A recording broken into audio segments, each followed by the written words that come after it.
День вступления в должность президента, день инаугурации – это день нашей с вами победы, убедительной и судьбоносной. Мы не просто выбирали президента страны, мы защищали наши ценности, нашу мирную жизнь, наш суверенитет и нашу независимость. И в этом плане нам предстоит еще немало сделать.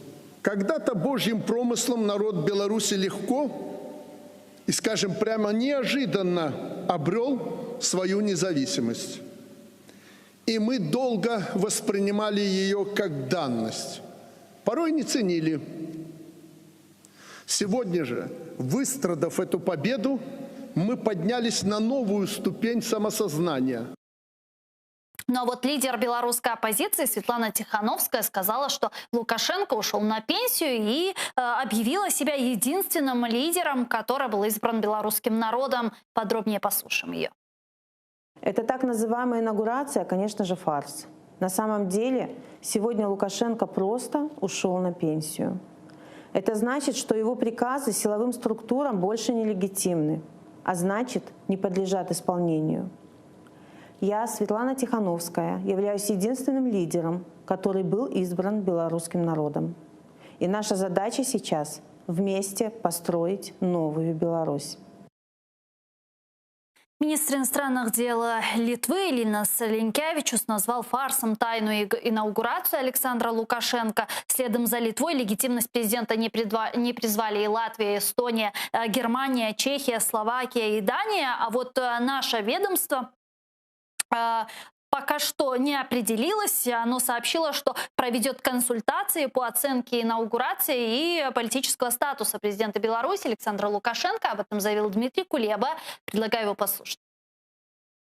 Інавгурація була таємна. Щоб ви розуміли, жоден іноземний посол не був запрошений. Навіть посол союзної держави Російська Федерація, яка повністю підтримує Лукашенка. Тому стосовно оцінки інавгурації та політичного статусу Лукашенка ми будемо проводити термінові наради та консультації, щоб визначити нашу позицію.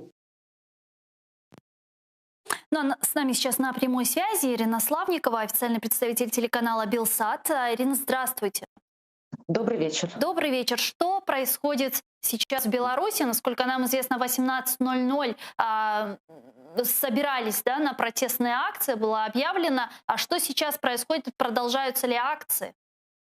Ну, буквально несколько минут назад акцию в центре Минска возле Стелы, это традиционное место сбора воскресных маршей, люди разогнали дубинками, был силовой разгон и даже применили водометы. Как мы могли видеть, в водометах была подкрашенная вода, людей оттеснили в другой бок, в другую сторону города, как будто силовики съехали, люди подождали и опять выдвигаются небольшими колоннами в сторону Стеллы. Но вышли сегодня не только, хочу подчеркнуть, областные города, даже районные небольшие города вышли в знак несогласия с тем, что сегодня была проведена таким образом от всех скрытая инаугурация. Происходили ли задержания? Да, были очень жесткие задержания, передают об очень жестких задержаниях с применением силы людей в Минске, в Бресте, в Гродно. Также вот появлялось, но это нужно уточнять, что была женщина ранена, ну, может быть, дубинкой или ее уронили на асфальт, просто были фото и видео, что у нее ранена голова.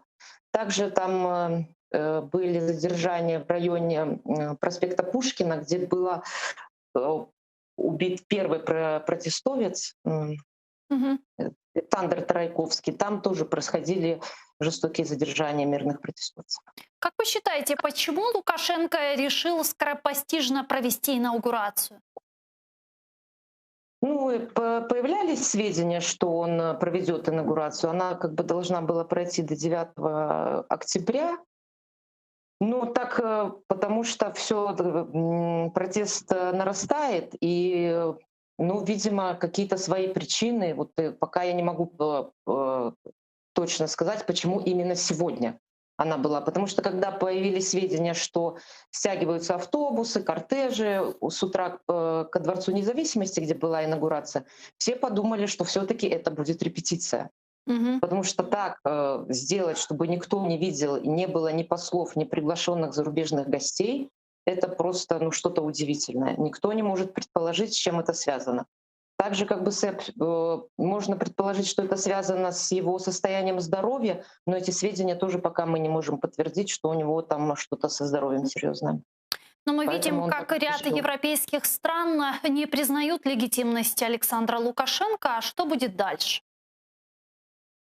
Что будет дальше? Ну, как все говорят, что сегодняшней инаугурации он поставил точку в своей карьере президентства.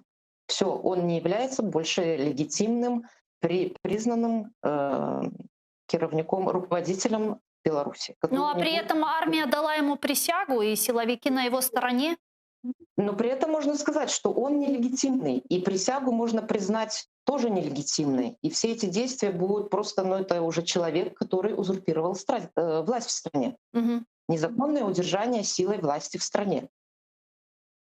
И если раньше он мог, до 5 ноября, например, он еще сохранял свои полномочия, сегодня его полномочия целиком закончены. Все. И все его решения, которые будут в последующем, они будут считаться недействительными.